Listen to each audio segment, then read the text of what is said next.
Welcome to Weird Wide, where we dive into the weirdo-verse. I'm Bethany Geiger. Here with me is JD Ross. What's up? And Ashley Shue. So, And today we are diving into one of the strangest battles that I think I've ever heard of. Technically, it's a war. And with an unbelievable, undefeatable foe. Today, we are talking about the Great Emu War. One of the strangest military engagements that Australia has ever seen and probably ever will see, involving, y'all guessed it, emus. I'm really excited about it because I'm a previous emu owner. And Now, let me tell you what, I could not imagine going to war with a bunch of them. oh, dude, apparently they are not the ones with whom to fuck. So you had emus. That's weird to me. Like, you just said that in the group chat, like when we were getting ready for this episode. You're just like, I had emus. Like, you just had They're so emus? cute. Yeah. So I worked with this sanctuary they had all sorts of exotic animals and stuff. And one of the emus laid eggs, and I guess they incubated the eggs, whatever. And then they were just like, here, take care of these now. And I was like, oh, okay. So I had little week-old emus.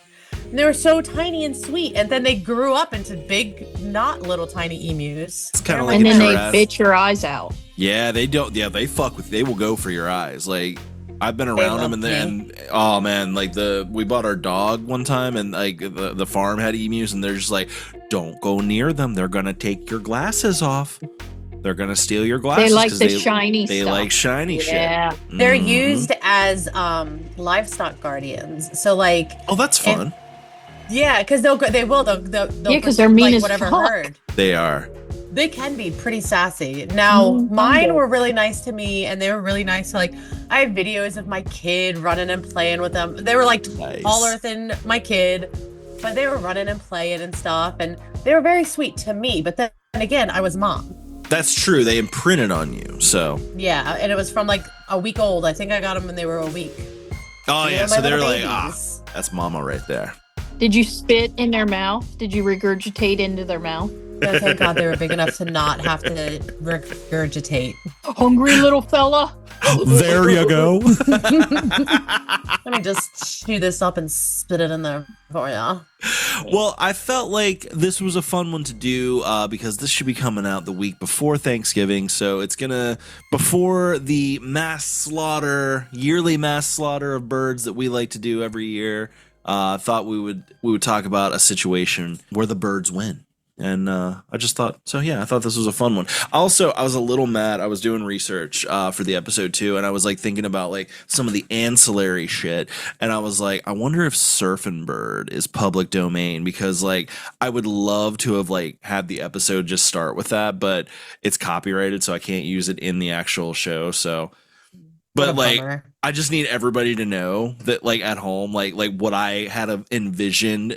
Like when we kicked this shit off was just in the background. Everybody's heard about the bad, the word.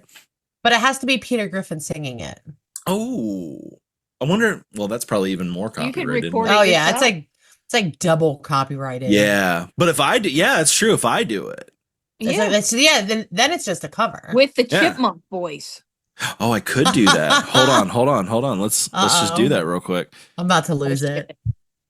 When everybody's heard about the bad, bad, bad, bad, bad,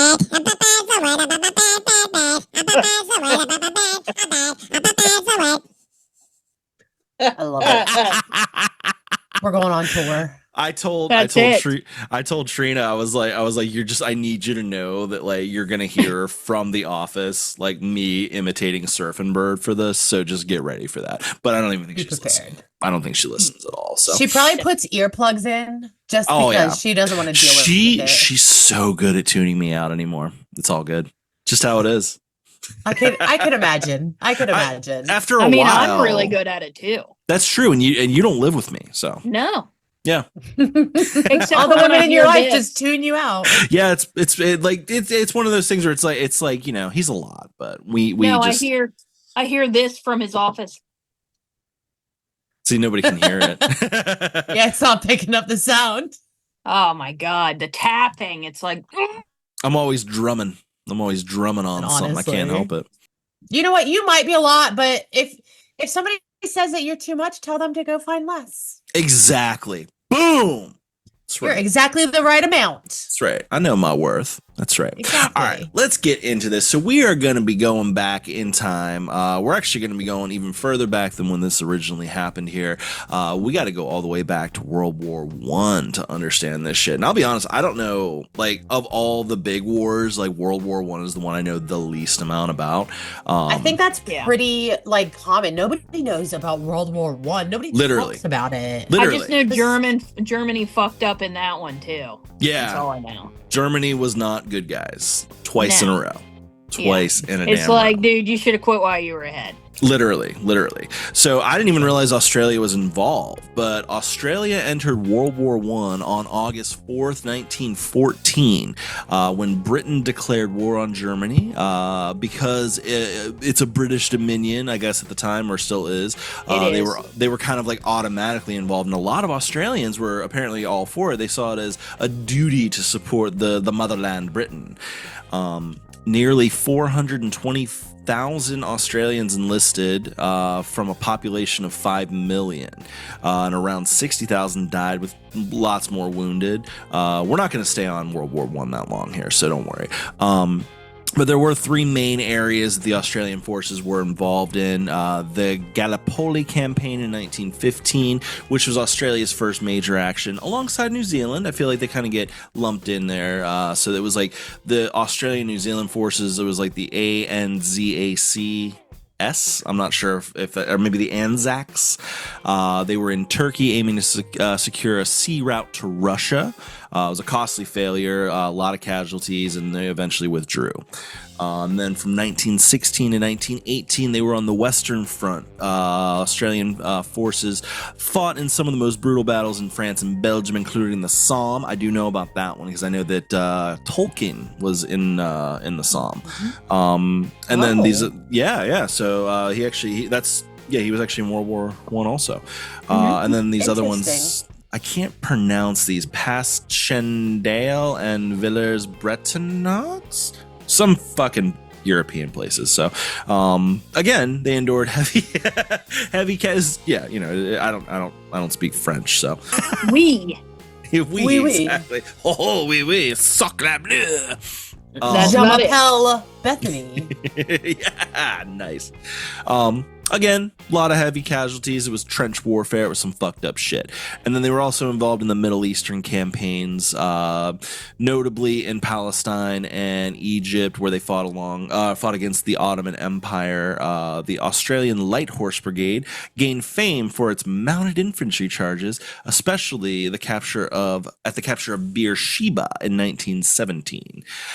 World War I had a significant impact on Australia, shaping its identity, straining its economy, which is going to be one of the big parts of today's episode, resulted in deep social and political divisions. The Anzac legacy does remain a central part of Australian remembrance. So when they do like a lot of their historical like parades and stuff, the Anzac stuff comes up a good bit. So after World War I ended in 1918, the Australian government faced a similar dilemma as many of the other countries after the war, sought to find ways of helping returning soldiers integrating back into society. One was the Soldier Settlement Scheme, which provided land grants to returning servicemen, allowing them to become farmers in Western Australia. So that's kind of cool. I mean, you're coming back and you served your country, you did your part, and you come back and you get a little farm. That's fun. They're like, here, you can have this, and we support you, and you can support the rest of the country with your farm. Thanks for not dying. Yay! Yeah, literally. Oh, you didn't die. You're back. Hey, I guess you want some land? That's nice. So, Sure. That's pretty cool. Yeah. Better than what they get now. Literally, which is not Nothing. diddly fuck. Yeah. Mental PTSD and fighting Yeah. with the VA to get any sort of medical treatment. Yeah. Literally, that's what they get. Honestly, We've though, come a long way. it doesn't seem like this was much better, though. We've come a long way. We have come a long way, but still, No, we the haven't. government kind of fucked them here too. So it's like the more things change, the more they stay the same. Now, many of the vets that returned did not have agricultural experience and were allocated land in remote, arid regions such as the wheat belt in Western Australia. This area was chosen to boost wheat production as part of the national push for agricultural expansion.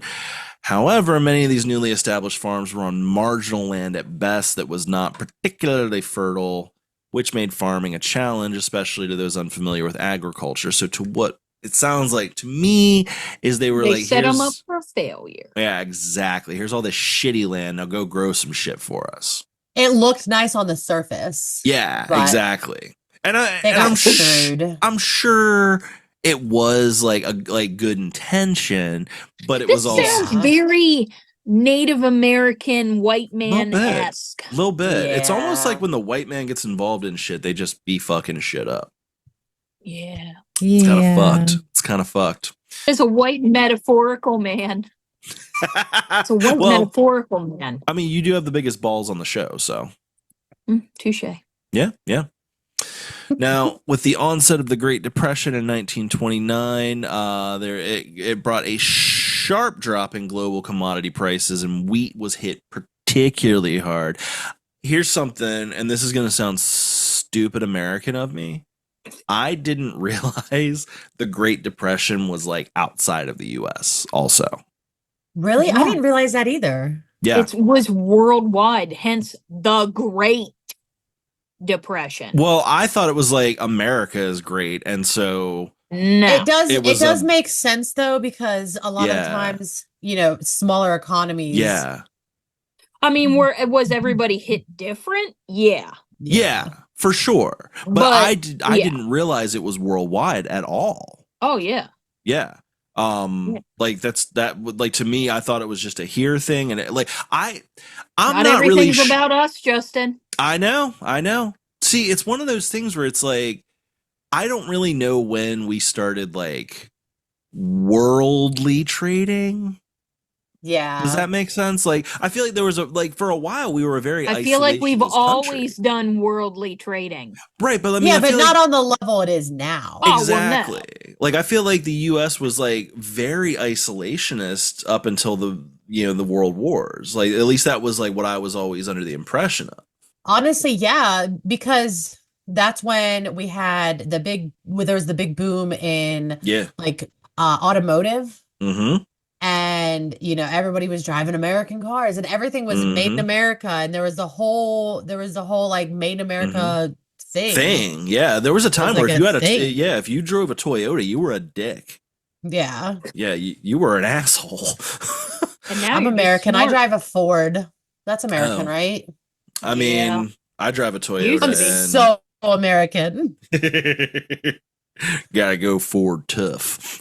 Yeah. Ford and here I am sponsor driving the German engineering. What? Oh, that's true. You are. Holy shit. Oh, I'm wow. supporting my brethren. So me and Ashley are like both like access powers, and then you're over here. Anti-American. Oh man. And I'm built Ford tough with my air conditioned seats and heated steering wheel. Okay, honestly, the air conditioned seats sound fun though. They sound a lot of fun. They're weird because it just like blows air up, and it like blows air up on your butt, and it's cold, and I'm like, oh my god, should I pee? That sounds awesome. That sounds fucking awesome. I love it. I love it. So, like I said, wheat prices were hit particularly hard. Prices plummeted, caused severe financial hardship for the farmers who depended on wheat for their livelihoods. Now, something else that the government had promised, because it wasn't just like, here's the land, go to town, get some shit going. They also promised subsidies. So it was like, we're gonna give you like extra incentives and shit, here's all this stuff. Here's your farm, and here's going to be some money coming in. You're going to love it. But because of the government, the Great Depression being all fucked up and all that, financial assistance was delayed and or insufficient, leaving many farmers in a super precarious situation and unable to make ends meet. The Australian government had encouraged wheat farmers to increase production, like I said, offering the subsidies as an incentive. But the budgetary constraints, they've struggled to meet these promises, deepening the farmers' frustration. So the farmers are getting pissed at this point. So what you've got is this like population of ex-vets who like just came from the big war, the war to end all wars. You know, they saw the trench shit, the mustard gas, all that shit. And now the government's fucking up. And they're just like, you know, I just want to grow some wheat and get some bread. Make some money. Right? Yeah, make some of that fucking fat cash. But like, just kidding. Yeah, Sorry. literally. The government was like, hey, you know what? We're gonna get you the money, okay? We're gonna get it for you, but we don't have it right now. We're gonna get it for you. That's not even the voice changer. Being a feisty Sheila. That's right. Quit being a feisty Sheila. Have a Foster's. Just relax. We're gonna get you the money. I don't know what Australians call money. What do Australians call money? I feel like there's got to be some slang. That is a good question. Yeah. All right, so a prawn is a $5 note. So a prawn. A blue swimmer is a $10 note, which I'm sure it's not even dollars over there. I'm sure whatever they have. A 20 is a lobster. A 50 is a lobster because they're red. It's all because of the color. Lobster. Like the prawn is a 5, which is pink in color. The blue swimmer is blue. The lobster is red. Guess what color? I hope this is wrong. I hope it's wrong. It sounds fake. I mean, it's like like I typed in Aussie slang for money. And it sounds like something that somebody put on the internet to troll Americans. I'm like, because a Granny Smith is a 100 note. I don't think that you know what? We don't know. It doesn't matter. It doesn't matter. We've gone super off the rails. It doesn't even matter. It was all just for the voice bit. But don't worry, that'll be back. That'll be back. So by 1932, wheat prices had dropped so low that farmers were hardly breaking even. Some even, were like facing imminent like foreclosure of their farms and shit. Oh. Now, well, death really. I got excited. So to make things even worse, this is where the invasion begins. Compounding the farmers' numerous troubles, emus, large flightless birds native to Australia, began migrating from the inland regions to the coast in search of food and water, especially as drought affected their usual breeding grounds. So like you got money troubles, and then where they usually are in the middle here where it's all good, they're starting to come out and and it's not good. Which, if you played that right, like you could use that to your advantage. You totally could. You absolutely could. Like, that's a lot of meat. That's a lot of meat. As we're gonna find out, they're pretty. It's just. Honestly, I've got a new respect for emus after this fucking episode. Really? Like after the research I've done here. Them. Yeah. I have a list of fun emu facts. Yes, take us into the emu facts before we get into everything else here. Take us into the emu facts. So, emus are flightless. They can't fly, but they're incredibly fast runners. Think like dinosaurs. Oh, and when they run, it's very Jurassic Park. Yeah. And they can run up to 30 miles an hour. Which doesn't seem like a lot, but like when that's a big ass fucking like imagine what's the ostrich that fucking Ace Ventura rides in on and fucking Nature Calls. It's like imagine that running 30 miles an hour at you. Fucking intense. They're big too. Yeah. And one stride can take them up to 9 feet. That's insane. Which is insane. Yeah. That is insane to think about. Emus have double plumed feathers, and they're unique because they have a small shaft, giving them a fluffy fur-like appearance, and this helps protect them from harsh temperatures. Now, this is also something to remember. They're native to Australia, so like that is a fucked up place. So that's a good another good aspect to have for them. Yeah, lots of just protection. Yeah. Like, when you think of like the most deadly of something, it's usually from Australia. Oh yeah. It's terrifying. It's the devil's petting zoo. Emus. This is one that I'm surprised, but people don't realize they love water. Yeah, and they're I didn't realize that either. Excellent swimmers. I have video of spraying my emus with the hose, and they're like rolling around in it. It's so they love water, and they They often take dips in rivers and lakes, especially if they're trying to cool off or avoid predators. Love it. But that's one that I think more people should know about Yeah. because it's the cutest thing. It really That's is. pretty They adorable. just Like, flop around on the ground and all legs. Like it's this so big cute. ass bird just like, I just love the water. Yep. So the males make very protective dads. They're the primary caregivers of the babies. After the females lay the eggs, the male takes over incubation and which usually lasts about 8 weeks. And he barely eats or drinks during this time and can lose up to a third of his body weight. I want everybody, all the dudes at home, to take note of that, okay? Like, some of you are just not good dads, and you're getting outdone by a giant bird. Just think about that. Think about it. It's very penguin, Yeah. you know?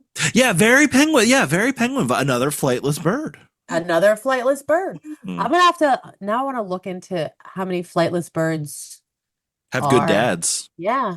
Yeah. They are very vocal communicators. They do this thing and it's called drumming, and it's honestly the coolest sounding thing ever. Can you do an impression? No, because it's in their chest. Oh.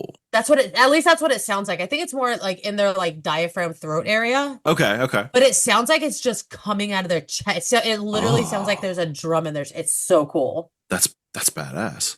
Yeah, to produce these low echoing sounds. They're scary sounds. They make these cute little whistles as babies though. And then for them to change into That's how these, they get you. Yeah. For it to change into these booms, it's so weird. I love it. They are rock eaters, which a lot of birds are. If people don't realize that, a lot of birds need to eat stones to help digest, but Yeah. emus are one of them. It's like a vitamin for them. Almost, yeah, because their digestive system is weird, and they need Yeah. it to help like grind up the food, like because they don't have teeth. Well, Yeah. I think they do have teeth, but they don't have chewing teeth. Yeah, they just got like picking Little teeth. Yeah. Yeah. Yeah. I know my chickens too.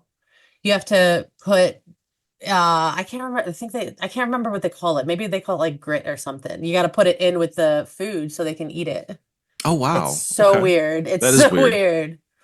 Birds are stupid. I love birds. Birds are Birds dinosaurs. incredible to me. I love birds. They're pretty cool. Yeah. They're not even real. They're not. They're not. Let's be honest. This whole thing didn't Didn't even we happen. didn't we decide that birds are real, but it's a cover for the badgers? Yeah, badgers are no longer real. Badgers are Wait, are or is not it real. squirrels? Or squirrels real? Squirrels were not They real. were taken, and now it's the chipmunks. Now it's chipmunks. Yeah. Oh yeah, I forgot about Yeah. the chipmunks. I miss chipmunks. I could be a chipmunk right now. Sing surfing bird. That's right. So another one. This is one of my favorite things too. They lay dragon eggs straight up It's pretty right fucking now. cool. Pause the podcast. Yeah. Google emu egg. They look cool They're as shit. incredible, and they're Yeah. huge. They're Yeah. massive eggs. They're like and- some of the coolest eggs in the animal kingdom. They honestly they are. When I saw my first emu egg, I was like, that's fake. That's not an emu. They're textured, but the color helps camouflage them. Makes sense. It's really cool. It's dragon eggs. They have 3 toes, which is rare for birds. Mhm. But not dinosaurs. Not dinosaurs Mhm. because they really are dinosaurs. I'm telling you. Yeah, these This are is like the closest Yeah. you're gonna get to dinosaurs, I think. like if they had those fucking like claws, because like dude, honestly, especially even like once we get into the actual war here, like remember how in Jurassic Park they're like they're smart, you know, they like while this one's out here, you got the one right here. Same shit. They're fucking smart. It's freaky. They really are smart. Mhm. But yeah, they have these fat little feet that help them grip the terrain. They're so cute. They're curious, Mhm. which I think a lot of birds are, and they don't get credit for it because people just see birds being birds. And birds, I But- think, are like they're like into shit. They're like, what do you got going on over here? Yeah, they'll Yeah. watch you and like Uh-huh. it's so cool. It's almost like they're government drones. Well, Government no, drones are it's- pretty curious. Oh my They would God. be really interested to check out these strange happenings. That's right. And emus are Australian icons. They are native to Australia and considered iconic, appearing in Australia's coat of arms alongside the kangaroo, which y'all know how serious they are about their kangaroos because you saw that Ray Gunn. She Yep. did the kangaroo thing in the Olympics. Mhm. She Oh should have my done gosh. an emu thing. Yep. That's another thing Both- too. Is kangaroos also like if you meet a kangaroo in water, he's Yeah, gonna fuck drown it. you. Oh, yeah, yeah. kangaroos gonna fuck you up. Kangaroos They're cute, are but yeah, they are fucked up animals. Also, I thought Terrifying. I was under the impression, I don't think this is like a fact, but I was under the impression that like emus are on the flag because they lost the war. Like, well, Because fuck they it, we gotta partially- put them on the fucking flag now. they partially rule. In actuality, they're on the flag because neither emus nor kangaroos walk backwards, symbolizing progress. That's some cheesy shit, but I love it. You know what? That is cheesy, but I like that. I do like that. That's why is that like kind of a little inspiring? Like I could see the meeting where they're deciding that like the emu and the kangaroo, they didn't walk backwards, do they? They go The forward. progress. They've got progress I on can't their do the mind. Australian accent though. I'm actually pretty good at doing the Yeah. Australian accent. You are just probably not like if you're Australian and watching this. Like, Yeah, if, there's probably an but, Aussie that's like, that's a if you're shit American accent. watching this, they're like, wow, okay, okay. Right? Like I can trick Americans, but Australians gonna be like, nah, mate. I could never We do the know accent, who you are. and now I talk to a New Zealander on the regular, and that accent is just close enough to Australian to it's mess me up. so close. But it's like Yeah. there's if you listen to it, there's a slight difference. All right, so now that we know about emus, we got a little bit of an idea about Aussies. We know about emus here. Let's get into when it really got going here. So in October 1932, approximately 20,000 emus migrated to the wheat belt. This is a fucking marching army of fucking birds going fucking 9 feet strides, running 30 miles an hour, kicking up dust. You know they're kicking up dirt. Like, Oh god, this yeah. had I to imagine be their legs like intense. spinning like the Roadrunner cartoon. Mhm. Oh, Like, just spinning in absolutely. circles as they run. Absolutely. But they were going where the food and the water was. They were going where the wheat crops and the water sources attracted them. The birds fucking started like eating up the crops, trampling over fields, damaging fences meant to protect the farmland from rabbits and shit. They were thinking rabbits, and then here come these fucking emus. You know why? Because they're concerned about progress. They're concerned about progress, and they should be going backwards, but they're going forward. These fucking Right emus. into the wheat fields. Right into my goddamn wheat field. Into the That wheat really field. sucks though, because they're already struggling with these Literally. farms, and then the Well- emus are like, actually, These are like these are like vets that were almost certainly were not being treated for the PTSD that they already have. And they're just like losing their mind at the government. Like, we don't need this. We don't need this. We don't need these goddamn birds coming in here and fucking our shit up. I feel like I'm really nailing the accent. I like how you change your voice too. Like it's not just the accent; you go into a whole character. The angry Aussie. Yeah, you're very. Which He's a It's feisty kinda- Sheila. That's right. is a feisty Sheila. 4 stairs. You need to put shrimp on the bobby. Put another shrimp on the barbie. Ooh, that sounds good though. Actually, all this Aussie talk though does have me thinking of a band that I like from there. The Dune Rats. Love those guys. Look them up. They're fun. I'm gonna. Oh, you should. You should. They're good stuff. Look up. Yeah, there's a song called Scott Green. That's a really good song. That's a fun one. Okay. It's about drugs. No.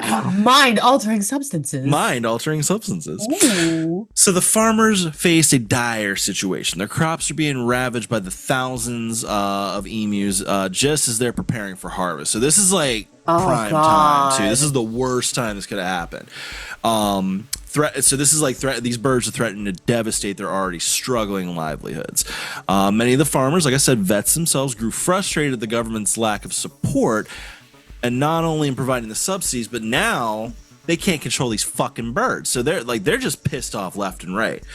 So they did appeal to the government for assistance, urging them to take drastic action. Now, one of the people that got involved here, I do like this guy, responding to the farmers' pleas, is Sir George Pierce. Sir George Foster Pierce. Sir George Foster Pierce. That's right. You're absolutely right. It is Sir George Foster Pierce. It's Australian for beer. Yeah, it is. Yeah.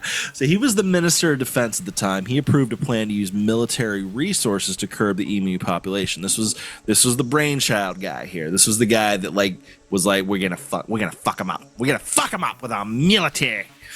So he likely saw this as a low-cost way to support the struggling farmers while showing the government's willingness to act. He thought this was going to be a win-win. He was like, this is going to go great. This is going to go great. We're going to take care of these birds. Fucking birds. These fucking birds. We're going to take care of these fucking birds. Then we're going to put a shrimp on the barbie and have a 4 stars. So let's talk about Sir George just a little bit. Like you said, Sir George Foster Pierce, born in 1870, and died in 1952, was a very influential Australian politician who played a significant role in shaping Australia's early federal government. Originally a carpenter from West Australia, so this was also his hometown, Western Australia. Pierce became a founding member of the Australian Labor Party, which I don't know shit about, like, politics outside. Like, when they start talking about Labor Party and shit like that, I have no idea what side to be on with that. I think that's kind of like our Green Party. Okay, so who are who's the liberals? Who are the Republicans over there? Versions of those. I don't know. I feel like the Labor Party. I think you might be right. But I don't know. I really don't. I thought about looking up info on that. Because they're a 3-party system over there. I think you're right. Yeah. I thought about looking that up, but I didn't because I was like, that's just gonna be a lot of Australian I think the Labor Party is more for the people and okay. Well, that makes sense because it seemed like he was definitely a public servant type. It seemed like he was the type that was a blue collar guy. Yeah, like he got out of the lower echelons. He made it in, and he was like, I remember the little guy. So yeah. So he's first elected to the Australian Senate in 1901 and went on to serve 37 years. 37, making him one of the longest-serving federal parliamentarians in Australian history. He held various key ministerial positions. I thought you were going to say minstrel. Minstrel. He had a lot of minstrel positions. He was the Minister of Defense during both World Wars. So this is this is literally he had to deal with this before he had to deal with World War II. This was this was a situation he had to do before dealing with Hitler and shit.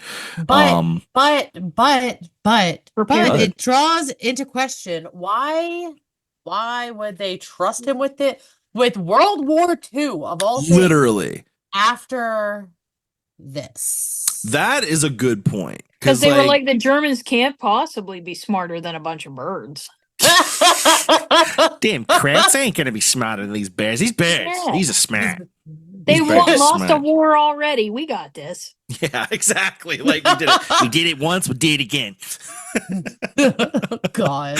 So he's known for his pragmatism and non-ideological approach. So he was literally this. He was the guy in the room you wanted to because he wasn't thinking I got to do this for the party or I got to do this for this or that. I got to do this. It was I'm doing this because this is the right move. That was the kind of guy he was. No nonsense. Shifted his political affiliation a couple times, eventually joining the Nationalist Party after the 1916 ALP split over conscription. Again, Australian history. and politics I'm not big. I don't know a lot about. See, the nationalist is probably like their Democrat or Republican party. I imagine so. Yeah. I imagine. But I don't know which one. I don't know. But it also seems like he was like, kind of like, well, this is fucked, so I'm gonna go over here. This is fucked. It seemed like he was also like, this was also a time of like those parties kind of building themselves too. So yeah. Plus, in my personal opinion, I think it's normal for your opinions to change over time. Yeah, especially absolutely. Dealing in some of this stuff, like mine have. I know mine have for sure. Oh, yeah. So Same. Yeah. Like I've been all over the place with that kind of shit. So yep. But he was knighted. Yeah, I know you're just like, it's all just but he was knighted in 1927 for his public service. Basically. And is remembered for his deep commitment to building a resilient, independent Australia. Now, one of the other dudes here that I love, I couldn't find any pictures of this guy, and I'm a little sad because while Mr. Pierce was the guy like the Vito Corleone, like issuing the orders and shit, Major G.P.W. Meredith was like, he was kind of like the guy on the ground. This is amazing. So when the government deployed soldiers, one of the guys that went was, like I said, Major George something, but G.P.W. Meredith of the 7th Heavy Battery of the Royal Australian Artillery. They basically, this guy is like a cartoon. Like, imagine like an Australian Teddy Yosemite Roosevelt, Sam. maybe. Yeah, Yosemite Sam, like a crazy person that belongs in the bush. You know what I mean? Like, he belongs out here. This is where he belongs. Hey, I got the guns. Let's go. Yeah, he's the kind of motherfucker that like you kind of get jealous of his lifestyle because you can't hang with his kind of lifestyle. He's the type that would be like out there like, oh, I'm gonna have a fucking Foster's at 7 a.m. and then I'm gonna go fuck some shit up. That's the kind of motherfucker we're dealing with. He's having whiskey for lunch type of motherfucker. He bare knuckle boxes kangaroos for fun. Literally for fun. Nice. For fun. So they sent all these dudes out here with this is amazing. So they had everybody was issued 2 Lewis machine guns, which were like the standard machine guns of World War I, and 10,000 rounds of ammunition. This is the most overkill shit I've ever heard. And they still lost. They still lost. Just sending a bunch of dudes out here with double machine guns and more ammo than they could possibly need. You know what's funny though is I envision like stormtroopers out there because they can't shoot shit. This is so you're not even far off. You're killing him. Excuse me. You are not even far off. Maybe that's where they got the inspiration for stormtroopers. They heard about this and they're like, actually. George is just like, I know about motherfuckers that can't hit shit. And the emus are standing there going, what the fuck are these guys doing? Probably because they're curious, so they're like looking like, what? They are, but what's happening? This is wild though. This is gonna like this had to be the most infuriating shit ever. So there's only a couple like engagements here because it wasn't like a long time, but it was like the first. It was longer than it should have been. It was way longer than it should have been. So okay, so when did I say this started here? The first engagement was November 2nd, 1932, where soldiers first encountered a group of 50 emus. 50. Just 50 of them. There's just a group of 50. As they opened fire, the birds scattered. And of course they couldn't aim because they're stormtroopers. Exactly. Despite their rapid fire capability of the machine guns, they were ineffective due to the emus' surprising agility and speed. This would just piss me off so much. Like, they literally just only got a couple of them. They're just like opening fire. Like, okay, no, imagine just like an Australian spraying. You're spraying. That's what I'm saying. Ammo. Like double machine gun. Picture like an Australian Teddy Roosevelt in his like Rough Rider days. And it's like a bunch of these motherfuckers just out here like, yeah, get some. And they ain't hitting shit.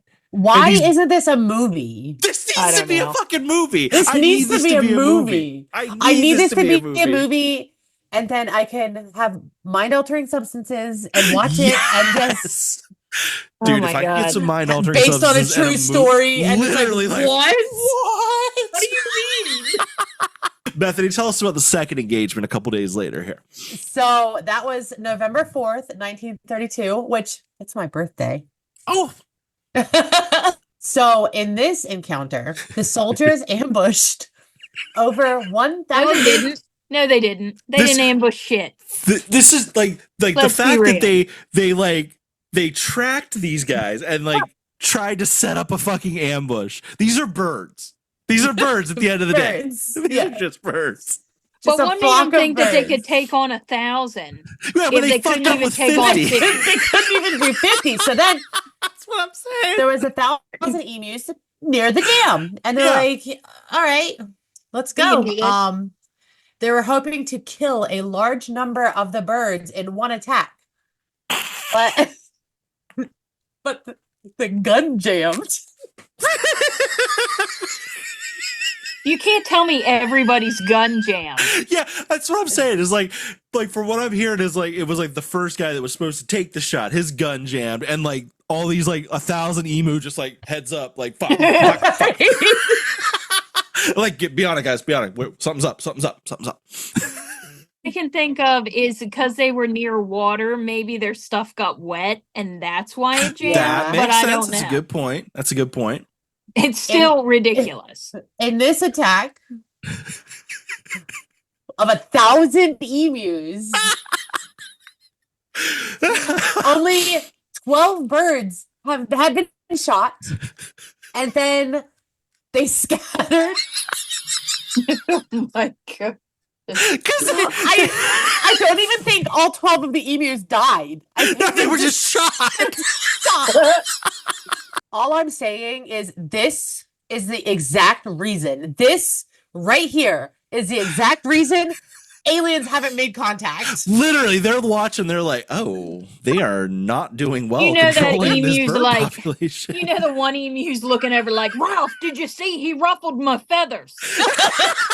Literally. He shot at my fucking feathers. Did you see that? He fucked up my shit. Dude, this is the thing is like they just like instinctually would just like get into smaller groups within the group and just like scatter, just fucking like run off and just like causes mass confusion. Did you notice though that nobody's been attacked by the birds yet?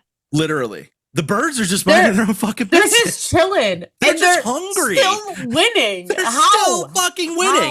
How? Like, do they even know they're winning? That's the thing. But like- they're probably just like, what is this mild inconvenience? Yeah, literally. And then like, but somebody has to like report this to headquarters. So like, I'm just picturing Meredith out here like, well, ain't this some shit? We're going to have to call the minister and someone's going to Give me another beer first. Yeah, I'm going to need another Foster's.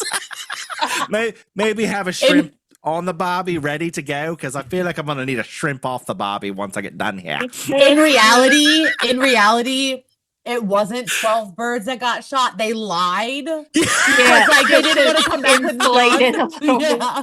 Really, So they you- killed 2, and they're like, just put a 1 in front of that. Just say that we got 12. They're not going to know. They're not going to know. Yeah, who's gonna know? They're not going to come out here and check. Oh my god. Good job, Australia. The next paragraph, though, is amazing. Take us there. This is incredible. Because This kept going. They tried different approaches. Dude, really? I'm just picturing them with like Acme gear. we tried to put ourselves on a slingshot and fire ourselves at the best. Including, and this is ridiculous because anybody with a bird would be able to know that this wasn't going to work. I know, right? This was like literally like, well, we tried everything else. I mean, we tried to ambush the goddamn things, and let's try this.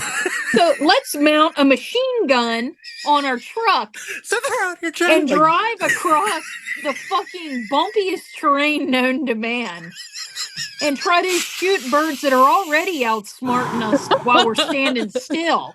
And the birds are standing still. the birds are standing Like fucking they still. ambushed them. Yeah, like literally, they're like driving up on them on trucks with machine gun turrets on the top, and they're still fucking shit up. They should have just called the Russians. They could have got it done. They should have. I don't think we were friends with the Russians yet. Well, actually, no, we were kind of. They were. Yeah, that's true. Yeah. And then it's Oh, yes, between I the can- rugged landscape and the emu's resilience. They're seemingly clever evasive tactics. They're clearly clever evasive tactics. Clever girl. The soldiers managed to kill only about 1,000 of the original 20,000. Like, what the fuck? And then I love that they waited until December to be like, well, I think we fucked up. We failed. Literally. We're done.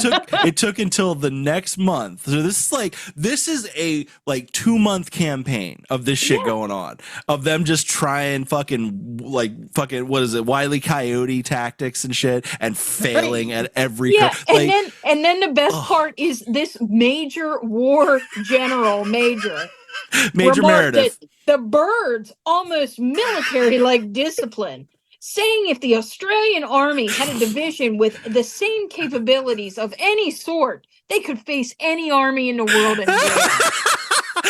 It's like, well, I'm just saying, if we gave them guns and we put them in Germany, we wouldn't have even had World War II.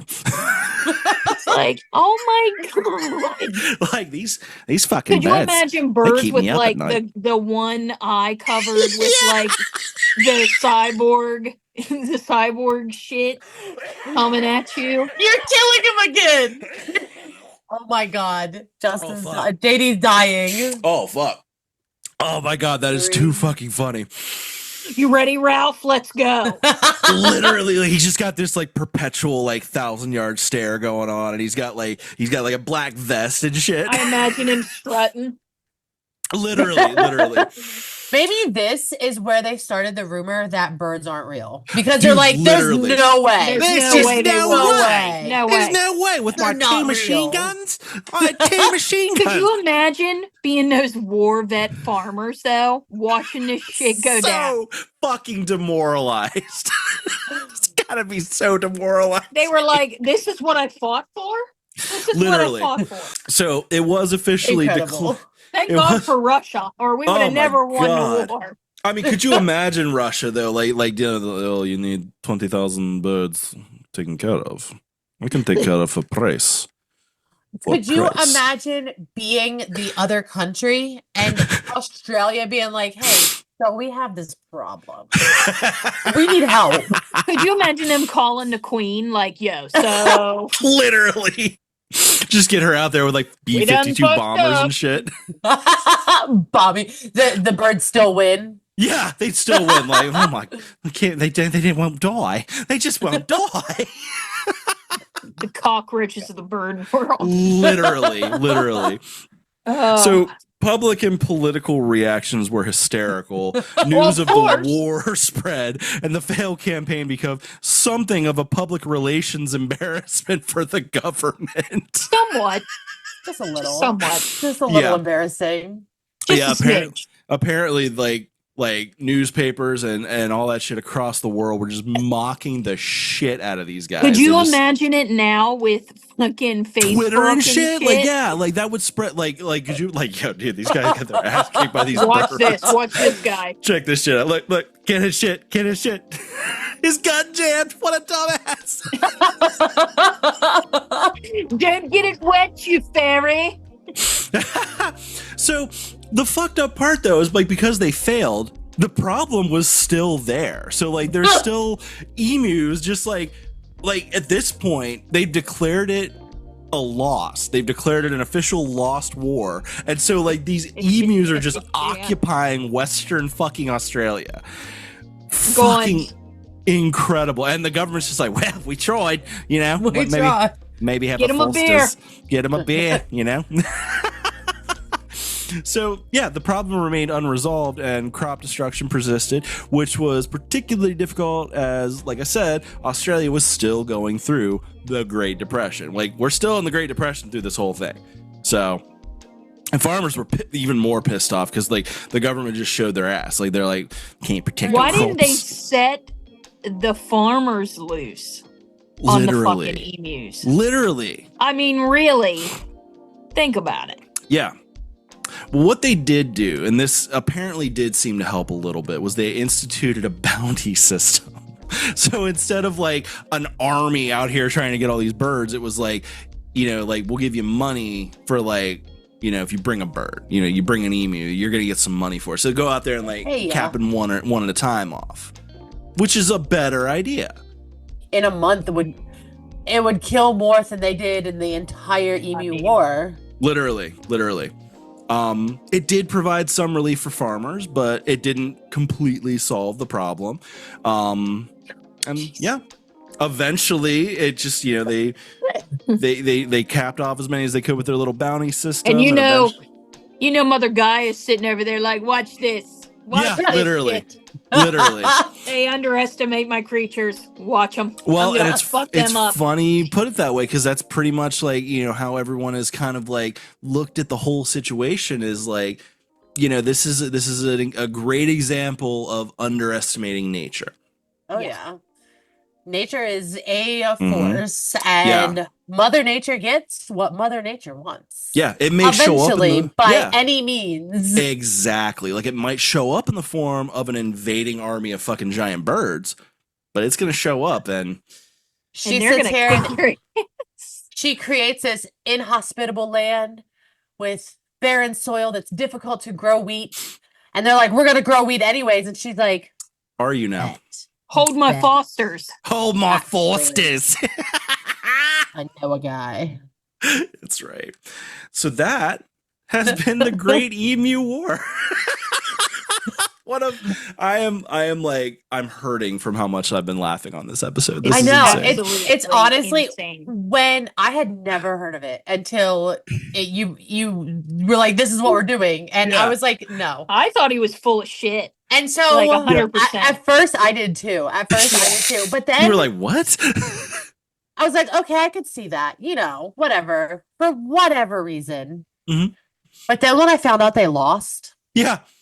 This isn't just like we went in, we cleaned up with machine guns and the problem was solved and we had a Fosters. Nope. We even had machine guns and we fucked up. They doubled up on the machine guns. That's the best part. Like all these like Yosemite Sams from Australia out here with double machine guns. They look cool as shit too. Like they looked like the most badass motherfuckers. They looked cool as shit until they met a flock of emus. Literally. Could you imagine Not even a flock, just 50. 50. Literally. You imagine just being a farmer though, just watching like, all right, the army's here. They're gonna fix this, and then just watching them fuck up like, oh. Just kidding. Fuck. I have a feeling you would lose a lot of like the patriotism that you had. Yeah. But like it wasn't like that when I was in the army. I feel like it would almost inspire a rebellion. It's like, well, they can't even fuck with these beds. Like, what are we? What are we? We can take over. We can just take over. They can't hit shit.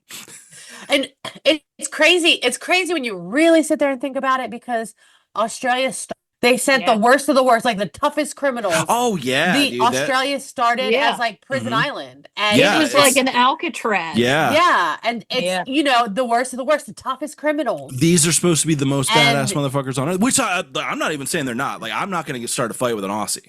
No. But like, you're an emu. Does. Then you got their ass. It's weird because like they're so chill. If you've ever met in Australia, they're so chill about literally everything. They're laid back as fuck. Punch him in the face, and he might punch you back. But he's gonna be so chill about it. It's gonna be like kind of fun because they're tough. It's gonna be a slap fight. No. I think it's gonna be a bare knuckle fight, but it's also gonna be just like they're not gonna have hard feelings about it. Like afterwards, you're just gonna have like snacks later. Yeah, like you're chilling. What are those British snacks that you brought home? Oh my god, the Twiglets. Yeah, oh god, they're just gonna have those and some fucking Fosters. Listen, and some Vegemite. Oh yeah, they love Vegemite. Yeah, I heard Vegemite's worse than Marmite. It's disgusting. However, I have learned that if you have toast with butter and very light Marmite, it's kind of nice. All right. No, but Twiglets are sent from the devil. I really wish we'd horrible. I really wish we'd have done a video where my reaction to those, because they were awful. What were they? So basically, not good. I walk in, it's I think it was my first night in Wales.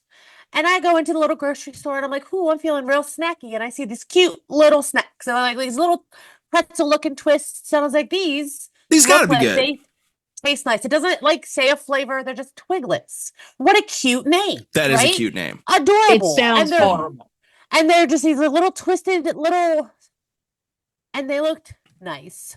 And I also got hula hoops, which are incredible. So I bring my little twiglets back to my little house that I'm staying at, and I eat one. And you die. And when I tell you, it's not good. Like it's almost painful how they taste. It almost hurts. Yeah. Like it kind of does that thing where you ever have something where it makes like the back of your neck almost hurt weirdly? Yeah. It's like that. And it's like what is it? It's Marmite flavored and Marmite, isn't it like a runoff of beer?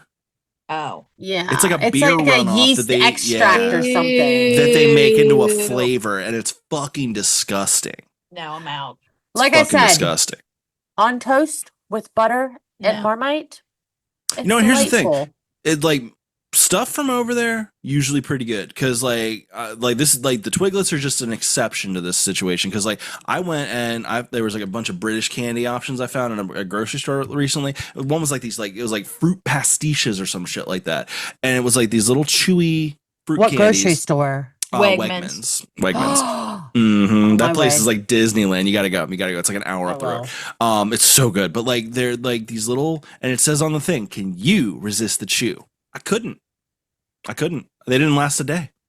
Big boy ate them all. That's right. They're gone. What kills me about Twiglets and Marmite and stuff, Marmite's ad campaign is you either love it or you hate it. There's no in between. That's fun. They know themselves. They know who they are. They know. Yeah. But I don't understand. The people that like it, I judge them. It's got to be something like growing up with DC, if you're listening, I judge you every single time it comes up. He's my British friend who loves Twiglets. I'm not going to say that I judge him. I'm going to say that I'm going to say he is a tough son of a bitch. He could take an emu. Mm-hmm. He could take an emu. DC could take an emu. He could. Yep. He could probably take an emu. Totally do it. Not gonna totally lie. do it. Now, I understand that Ashley has a emu themed dad joke set up for us. Hit us with it. I'm so excited. I'm so excited. I am too. What's the best way to avoid the bird flu? How? Getting immunized. Australia got fucking immunized. Yeah, they did. Poor Australia. Poor Australia. You know what? Everybody has a rough day. This was just a rough couple of months. So, dude, if you're from Australia or even New Zealand, they're close. Yeah, they're close. buddies. Yeah. Evidently not compared to your guy. I'm not from Australia. Listen, it's really funny because all the time I get people to be like, "Is he Australian?" I tell them he gets offended so much. Oh, you need to give him this as money. Oh my! Oh wow! I like it. Yeah, that seems like that could be interpreted differently. Again, one fuck to give. Yeah, I would say you really need to narrate. Actually, it was backwards. You really need to narrate what you're putting in front of the camera because is my one fuck. It's like a cookie or a coin or something. Sass. You just always forget that some people also just listen on the audio side of things, and so they don't see when you're putting shit up.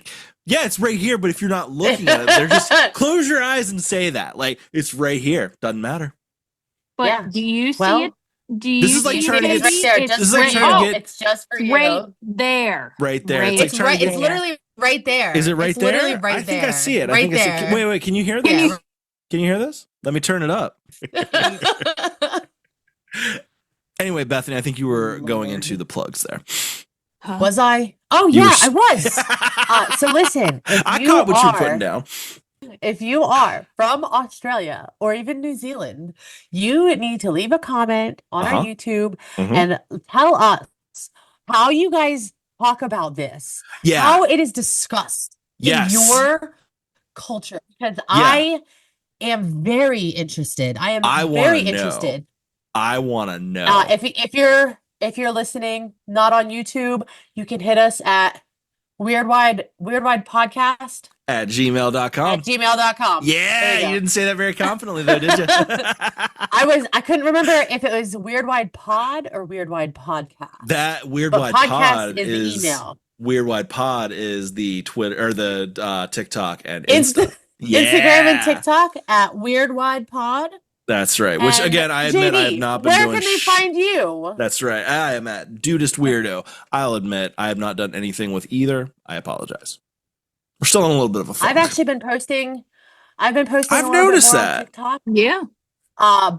Bethany.gets.weird. Mm-hmm. I'm trying to keep up with some of the weird happenings of the world, but also trying to keep it a little bit lighter because the world is a heavy place. It really is. It really is.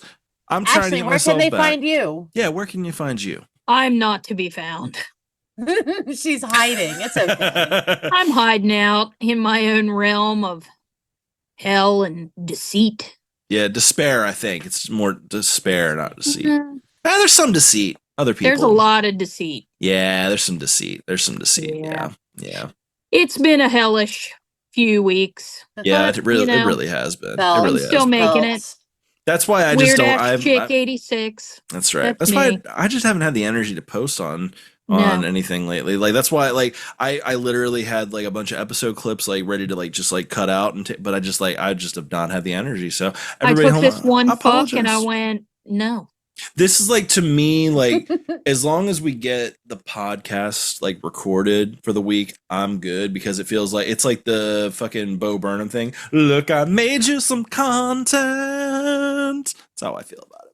It's the main part. Just so getting something taken care of, you know? You know what we need? We need a fucking social media manager. Like that's We what we really need. do. We need that. You know, if you're in the market to And you be a wanna work social for media free. manager And you want to work work for free for now, There we go. That's For a big now. that's a big you deal. can email us weirdwidepodcast at Mhm. gmail.com. And if you like Yeah. what you're hearing, like and subscribe. Yes. We're on all of the platforms. Everywhere you've ever 5 stars because we're really good at Exactly. this podcast thing.